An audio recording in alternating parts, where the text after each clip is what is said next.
Basicamente, cada cristão será assaltado por três métodos do tentador.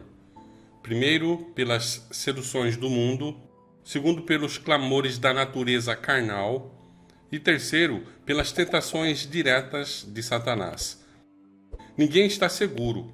Qualquer que tenha sido nossa experiência, por elevada que seja a nossa posição, necessitamos vigiar e orar continuamente. Devemos ser dominados diariamente pelo Espírito de Deus ou seremos dominados por Satanás. Ellen White, Testemunhos para a Igreja, volume 5, páginas 95 e 96. Então, em tempos normais, geralmente cada cristão será assaltado por esses três métodos do inimigo para desviar a pessoa do caminho de Cristo. Mas no final, haverá uma grande tempestade que vai varrer toda a escória, todo o joio, toda a palha que está acomodada dentro do povo de Deus. Ficará somente o trigo. E esse também será um momento que, embora uma grande quantidade de adventistas abandonará as fileiras do nosso povo para nunca mais voltar, muitos deles, muitos homens inteligentes, de renome, de prestígio popular, que defenderam firmemente a mensagem adventista, se tornarão nos piores inimigos de seus antigos irmãos.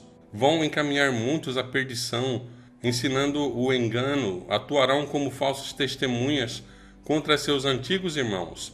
Pessoas que sentaram do nosso lado na igreja, comeram conosco, cantaram, oraram juntos, eles se tornarão nos mais encarniçados inimigos de seus antigos amigos da igreja.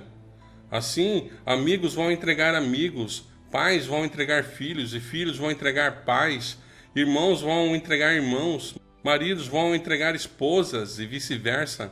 Essa será a grande sacudidura, o evento que vai limpar para sempre a Igreja de Deus e ficará somente os que têm levado a vida cristã a sério. É por isso que Cristo disse: Eis que venho como ladrão. Abençoado é aquele que vigia e guarda suas vestes, para que não ande nu e eles vejam sua nudez. Apocalipse 16, 15. Agora, o fato de Jesus falar essa admoestação na sexta praga não quer dizer que nesse período haverá chance para as pessoas se arrependerem, mas é que será na sexta praga que as pessoas vão se dar conta que estão irremediavelmente perdidas. E essa mensagem é exatamente para os que dizem ser cristãos do advento, porque para a igreja de Laodiceia ele dá o mesmo conselho, pois haverá uma grande saraivada, uma grande sacudidura, que vai varrer para longe um grande número de adventistas que hoje senta do nosso lado, come no junta panela, faz trabalho missionário, canta, ora, participa das atividades regulares da igreja, pessoas inteligentes, nomes famosos, pessoas que defenderam a mensagem adventista de forma brilhante. Quando chegar a prova final, infelizmente, vão escolher o lado mais fácil, o lado popular, o lado politicamente correto, e vão ter a aprovação popular, porque eles buscam exatamente isso, uma aprovação popular, uma validação das pessoas. Não suportarão a mensagem que Jesus dá para a igreja de Laodiceia. Estão acostumados com as coisas do mundo, vivem as fantasias do mundo como se fossem reais, e as coisas de Deus levam como se fantasias fossem. Não se prepararam para ouvir a testemunha fiel.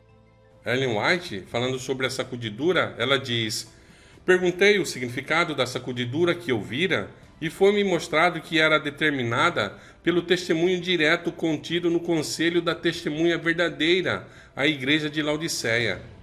Isso produzirá efeito no coração daquele que o receber e o levará a empunhar o estandarte e propagar a verdade direta.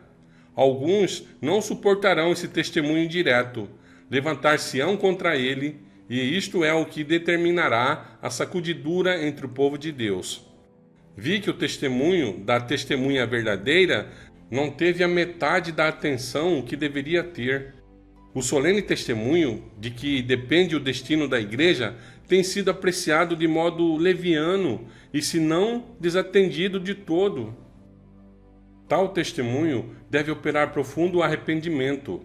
Todos os que o recebem de verdade obedecer-lhe-ão e serão purificados. Vi que diminuíra o número dos que faziam parte deste grupo.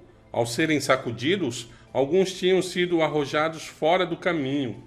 Os descuidosos e indiferentes, que não se uniam com os que prezavam suficientemente a vitória e a salvação, para por elas lutar, angustiar-se com perseverança, não as alcançaram e foram deixados para trás, em trevas. E seu lugar foi imediatamente preenchido pelos que aceitavam a verdade e a ela se filiavam. Anjos maus se lhes agrupavam ainda ao redor, mas sobre eles não tinham poder. Primeiros Escritos, páginas 270 e 271. Esta é a razão pela qual um grande número de adventistas vai sair da igreja e se perder.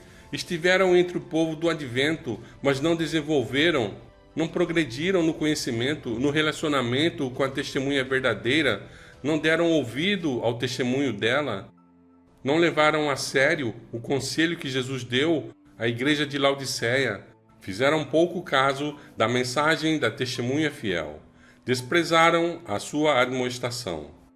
Conheço as tuas obras, que não és frio nem quente. Então, como tu és morno, e nem frio e nem quente, vomitar-te-ei da minha boca.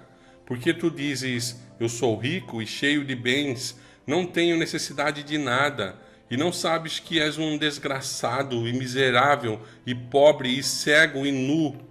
Aconselho-te comprar de mim ouro refinado no fogo, para que tu sejas rico e vestes brancas, para que te vistas, e que a vergonha da tua nudez não apareça, e que unjas os teus olhos com um colírio, para que possas ver. A todos os que eu amo, eu repreendo e castigo. Sê, pois, zeloso, portanto, e arrepende-te. Eis que estou à porta e bato.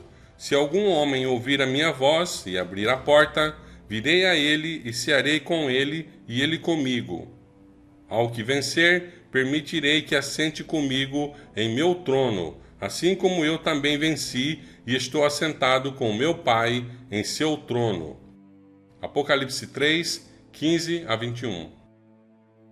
Esse conselho solene que Jesus dá à sua igreja, a igreja de Laodiceia, ele reforça ali na sexta praga, não que lá haverá chance para mudar o destino, mas para nos alertar, porque na sexta praga as pessoas vão ver que estarão perdidas para sempre.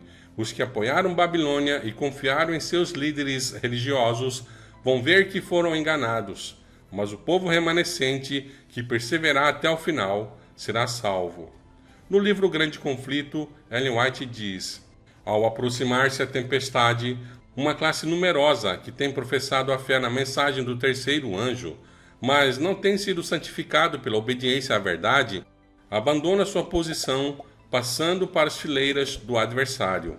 Unindo-se ao mundo e participando de seu espírito, chegaram a ver as coisas quase sob a mesma luz e, em vindo à prova, estão prontos a escolher o lado mais fácil, mais popular. Homens de talento e maneiras agradáveis, que se haviam já regozijados na verdade, empregam sua capacidade em enganar e transviar as pessoas. Tornam-se os piores inimigos de seus antigos amigos, irmãos.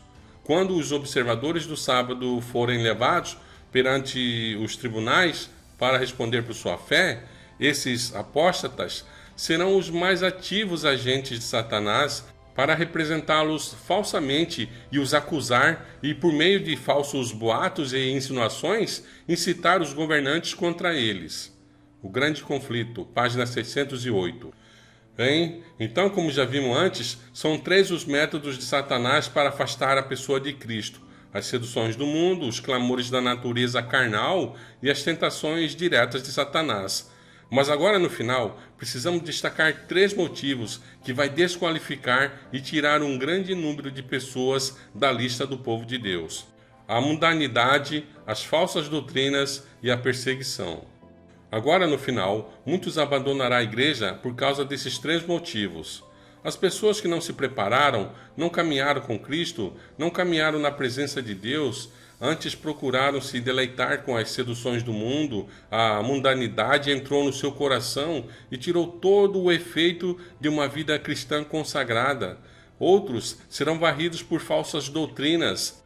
Satanás enganou anjos inteligentes e poderosos lá no céu. Será que não faria o mesmo aqui na terra com os seres humanos? Mais ainda, não faria nada para tentar enganar os que estão no caminho certo? Será introduzido falsas doutrinas e espalhadas como se fossem verdade, e muitos serão enganados. Vamos citar aqui um pequeno exemplo, mas que faz muita diferença. Hoje, no meio adventista, há uma crença quanto à natureza de Cristo, se ela era de Adão antes do pecado ou depois do pecado, etc., né? Vocês sabem. Depois do livro Questões sobre Doutrinas, dos jesuítas que trabalhavam na Conferência Geral, né? O Anderson e o Frum.